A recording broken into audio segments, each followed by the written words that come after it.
The first month of the year is over, so it's time to check in with how my January reads went.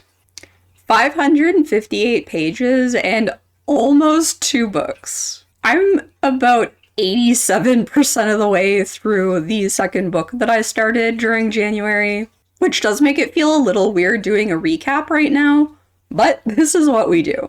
This month I completed this quarter's required nonfiction read and began and almost finished a classic romance. One of the many types of romance I'll be reading this quarter, or hopefully reading this quarter. The Writer's House in Wales by Jan Morris. I do think that it's probably an acquired taste for the structure and kind of mostly the voice of the way that it's written.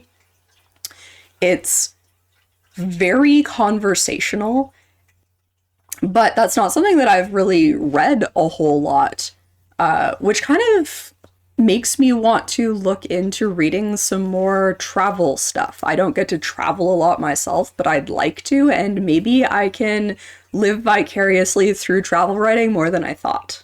And then kind of like what it was like to be a writer living in that house. However, even in that section, I feel like I wanted just a little bit more about the author's experience as a writer. Women in Love by D.H. Lawrence. And like I said, I'm so close to the end of this. I'm about 87% of the way through. So I am just going to talk about it, even though I haven't quite finished it. I feel like I'm far enough through that I can give a lot of thoughts on it. Another quick note on structure is, I think this is something that writers, editors, publishers think about more now, and that's not character length, chapter length.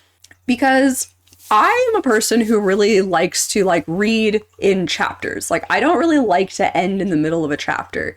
But with this one, I have had to do it a lot because there are some chapters that are 7 pages long and then some chapters that are 60 pages long.